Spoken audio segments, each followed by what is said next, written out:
Bem-vindos a mais um inestimável vídeo. E hoje o assunto é relacionamento, é crush, é bofe, vamos que vamos. Eu estava escutando um podcast e o que me fez gravar esse vídeo, que é justamente pra gente fazer uma reflexão e também pra gente pensar um pouco sobre esse assunto. Claro que eu vou tentar expor aqui da forma mais leve possível.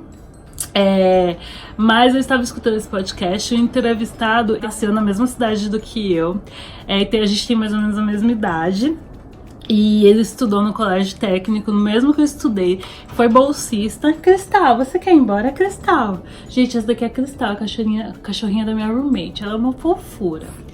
E ela só tá um pouco tímida diante das câmeras. Cristal, vai se acostumando. Ele também fez faculdade, tipo, ele fez design gráfico, eu fiz design digital. Ele também foi bolsista.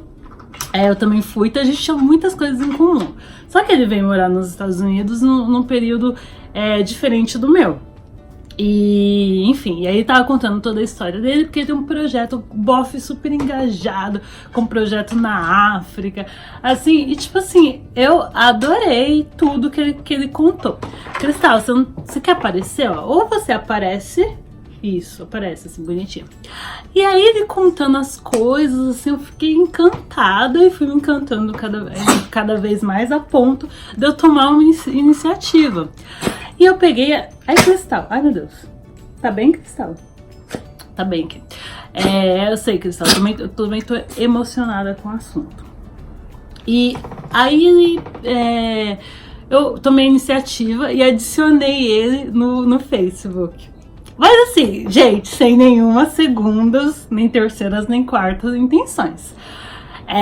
Foi assim, tipo, vamos trocar experiências juntos e tal, né? Afinal, você tá aí super engajado aqui, blá blá blá, blá blá blá.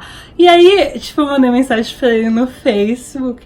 Gente, pra mim já foi assim um passo de superação muito grande, porque eu tomar a iniciativa de... Tchau, Cristal. Ela, gente, ela não quer ficar aqui. Peraí, deixa eu pôr ela aqui. Aqui, Cristal. Fica aqui. Isso. Então, para eu tomar iniciativa, assim, de coisas que não sejam assunto profissional, de questões pessoais, assim, de relacionamento, pra mim já foi um passo evolutivo enorme.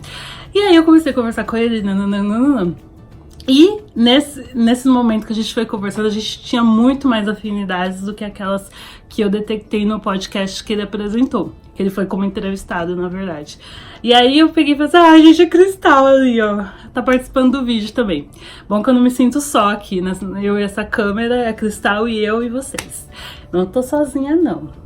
E aí eu peguei e falei assim, vamos conversando e tal. E aí a gente foi, e com o passar do tempo, eu não conheço pessoalmente, eu fui me interessando cada vez mais por ele.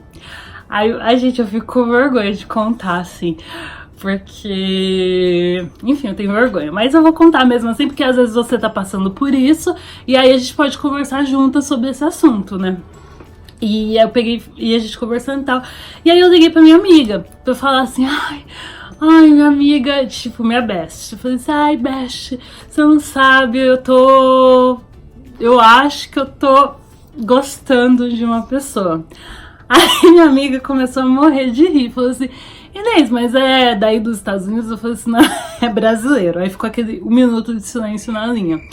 Aí minha amiga falou assim, Inês, mas peraí, deixa eu ver se eu entendi. Você sai do Brasil pra você se interessar por um brasileiro? Eu falei assim, não, mas calma, é diferente, porque... E aí comecei a contar tudo pra ela, porque ele era diferente.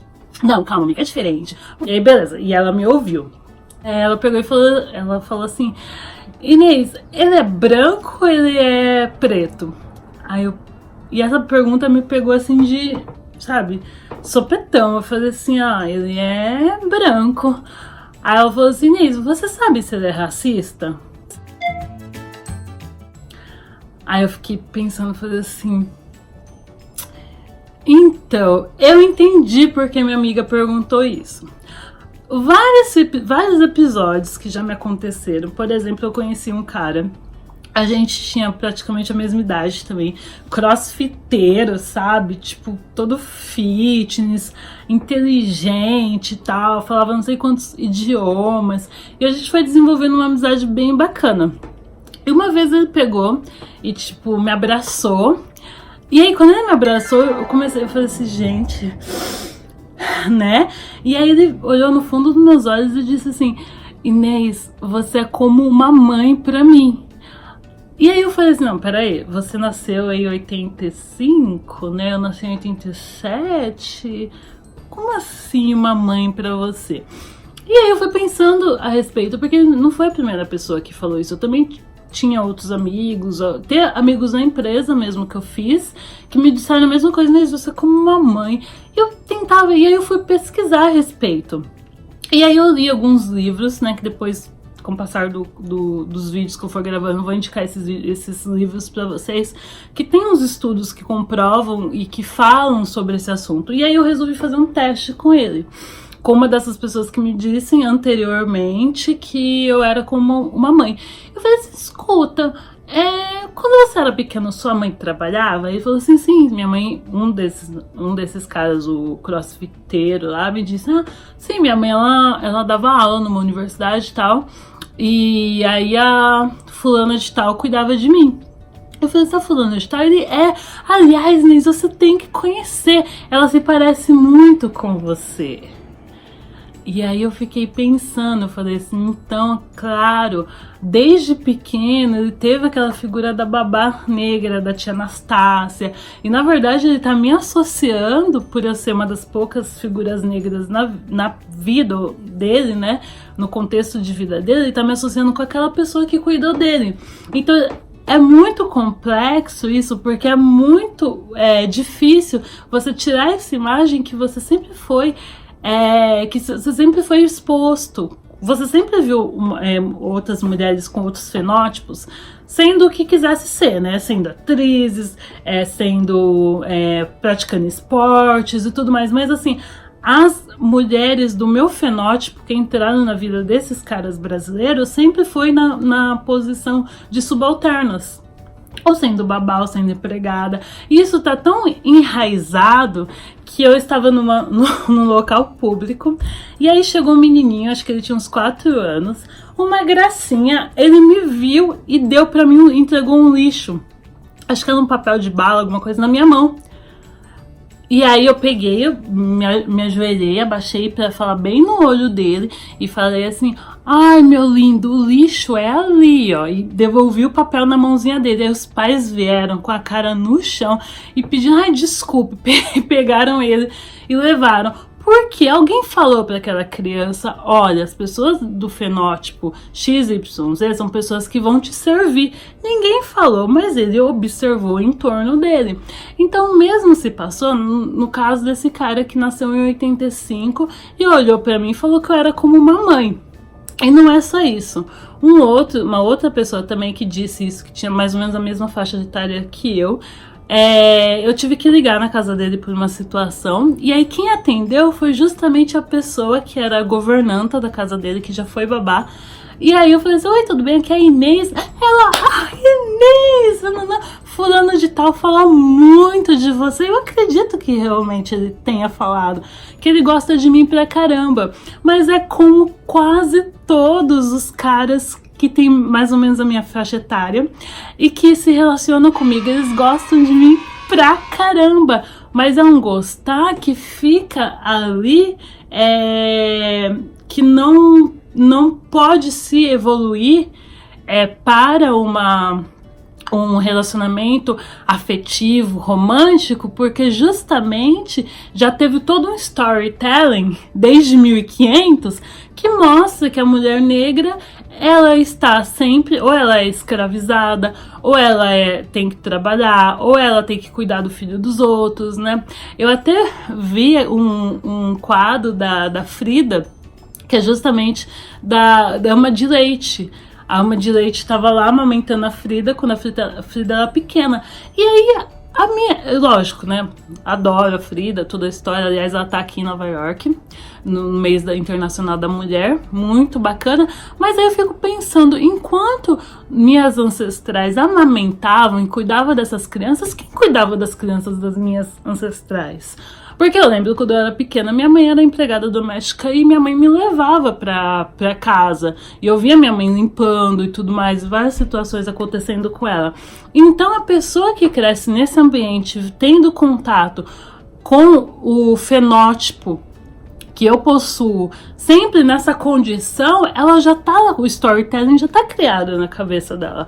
Então, tudo isso foi a justificativa da minha amiga ter perguntado, será que ele é racista? Eu falei assim, ai amiga, não sei te dizer, porque realmente eu não sei. E outra coisa, além da mulher tia Anastácia, nos anos 90 surge uma figura negra na TV, que é uma figura negra que sambava. Então com isso criou-se um outro estereótipo que já juntou com outras histórias, que é a mulher negra, aquela mulher quente na cama e tal. Vários homens brasileiros até hoje, talvez enquanto eu esteja gravando esse vídeo, eu tô até recebendo WhatsApp e inbox de cara me perguntando, nossa, mas você é quente mesmo, isso e aquilo. Gente, chegou no absurdo de que eu tava lendo alguma coisa a respeito da depilação a laser e outros clareamentos que usam laser no Brasil, que não tem ainda pra pele escura. E aí estavam algumas pessoas dizendo, ah, mas é porque a pele negra ela é tão quente que a máquina não pega. E quando na verdade não é nada disso, é porque assim, a calibragem da máquina, tanto a máquina para depilar, laser, quanto as outras máquinas, ela precisa de uma calibragem especial para melanina, porque a melanina justamente ela evita agressões na pele. Então tudo isso cria-se um mito todo em cima. E porque às vezes a gente prefere tornar místico, né, mistificar uma situação do que pegar um livro e estudar a respeito e saber o porquê das coisas. Então, quando a gente se interessa por um cara brasileiro, branco, é bem complicado, porque a gente não sabe qual narrativa ele está se baseando.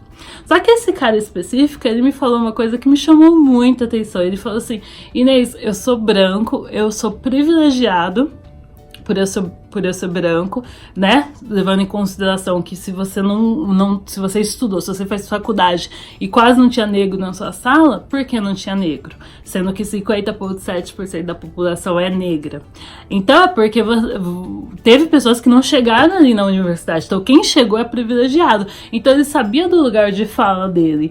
E aí isso foi me encantando mais. Mas eu falei assim, ai gente, até aí, então, eu tô gravando esse vídeo pra se você que conversou comigo, brincadeira. Mas é uma dica que eu dou pros caras, se você gosta de uma mulher que tem o mesmo fenótipo que eu, caso essa mulher seja eu, né? Você fala pra ela que você gosta dela, porque pra gente, com todo esse storytelling que contam da gente, que existe todo esse mito, né, essa coisa da mulher negra, essa mulher quente, de dançar, de sambar, de ser sensual, não, a gente só é um ser humano com melanina no corpo. É só isso. Então, gente, deixa aqui o comentário se você já gostou, você é negra, já gostou de um cara branco e aí teve essa mesma dúvida do que eu. Porque, na verdade, com o passar do tempo, você vai observando e você vai sabendo pela atitude da pessoa que lado que ela fala, né? Qual que é o lugar de fala dela. E se ela tem consciência disso, que é o mais importante. Então, se inscreva no canal, porque eu vou continuar contando essa história. Então, pra você não perder nada, se inscreva no canal. Essa e outras reflexões eu procuro fazer aqui de uma forma bem humorada, bem leve. Dê um like gostoso nesse vídeo, né? Porque porque a melanina, né, só não traz likes, né? E se você gostou desse vídeo, dá aquele like gostoso, indica esse vídeo pra alguma mulher negra e fala assim, ajude aqui a Inês, dá um conselho pra ela que agora ela tá precisando, ou então ouve essa reflexão. Você já tinha parado pra pensar nisso? E é isso, gente, esse vídeo vai ter continuações, só você se inscrever aqui no canal pra não perder nada. Um beijo e bem-vindo ao meu inestimável mundo.